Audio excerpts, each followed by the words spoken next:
भगवान की प्रेरणा से मैं उम्मीद कर रहा हूँ कि आप सब परिवार कुशल मंगल से होंगे। कल श्रावण मास का पहला सोमवार है। सभी लोग लगभग भगवान शिव को जल अर्पित करेंगे। इसी संबंध में भगवान शिव को जल अर्पित करने का वास्तविक तरीका क्या है, मैं थोड़ा सा आपका मार्गदर्शन करना चाहता था। इसी विषय में मैं वीडियो बना रहा हूँ। उसके पहले आइए हम थोड़ा सा आपका ध्यान दैनिक पंचांग की तरफ लेकर चल रहा हूँ। पंचांग का एक कहना है कि जब भी श्रावण मास के कृष्ण पक्ष में शनि बकरी होते हैं तो आपदाएं और संकट आता है। इस विषय को मजबूती तब और मिल जाती है जब श्रावण मास के कृष्ण पक्ष में नवमी तिथि को शनिवार पड़ जाए। और ये दोनों चीजें इस मास, अभी जो श्रावण मास का कृष्ण पक्ष चल रहा है, इसमें दोनों चीजें मिल रही हैं। पंचांग के हिसाब से अन्न की विभीषिका होने वाली है। विभीषिका का शाब्दिक अर्थ है संकट होना। यानी पंचांग ये कह रहा है कि अन्य जन समाज पे संकट के साथ साथ अनाज पे भी संकट होने की संभावना है। हम देख भी रहे हैं कि मौसम भी वही कह रहा है। मेरे कहने का मतलब क्या है, आप सावधान रहें अपने स्वास्थ्य के प्रति और अपने फसलों के प्रति।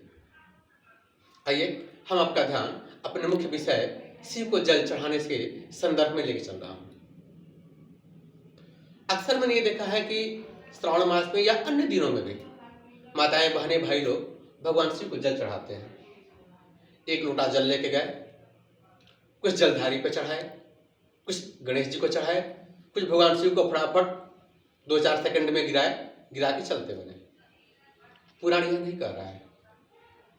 पुराण यह कह रहा है कि यदि आप भगवान शिव से किसी उम्मीद से अपने संकट के समाधान के लिए गए हैं तो जितनी बारीक से बारीक धारा में हो सके आप उनको जल अर्पित कीजिए।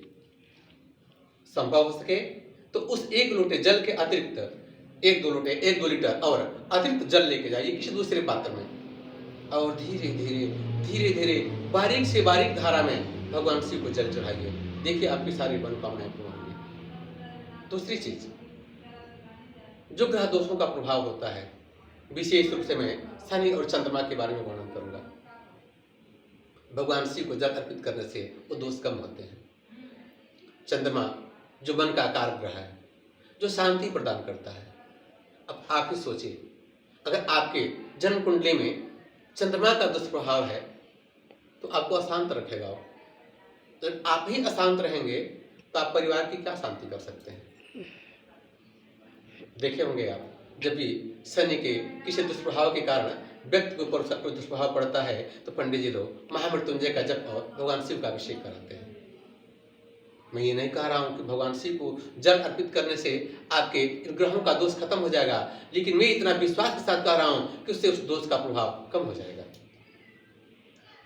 तो आप इस बात का ध्यान रखें। ये भी देखते हैं, अभी श्रावण का महीना है, लगभग अक्सर लोग अपने घरों में भगवान शिव का अभिषेक करेंगे।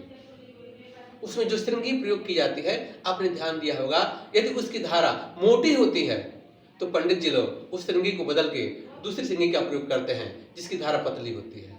उसका वजह ये नहीं है कि मोटी श्रृंगी से दूध की खपत ज्यादा होगी, जल की खपत ज्यादा होगी।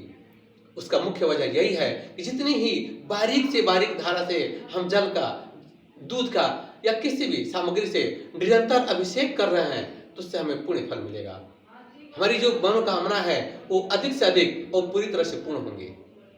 इसलिए मैं आप भाई बहनों से ये अनुरोध करूंगा, माताओं से अनुरोध करूंगा कि भगवान शिव को जो जल अर्पित कर रही हैं उसमें अधिक से अधिक कोशिश करें कि बारीक से बारीक धारा में भगवान शिव के ऊपर जल और अधिक देर तक करें, जिससे उनकी समस्त मनोकामनाएं पूरी हों।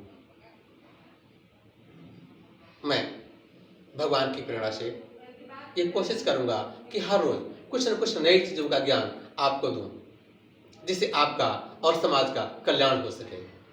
इसके लिए आपसे अनुरोध है कि आप मुझसे जुड़े रहिए, जिससे कुछ नई नई चीजों की सीख आपको मिलती रहे और आपका कल्याण होता रहे। भगवान आपका कल्याण करें। इसी शुभकामना के साथ जय भोले शिव।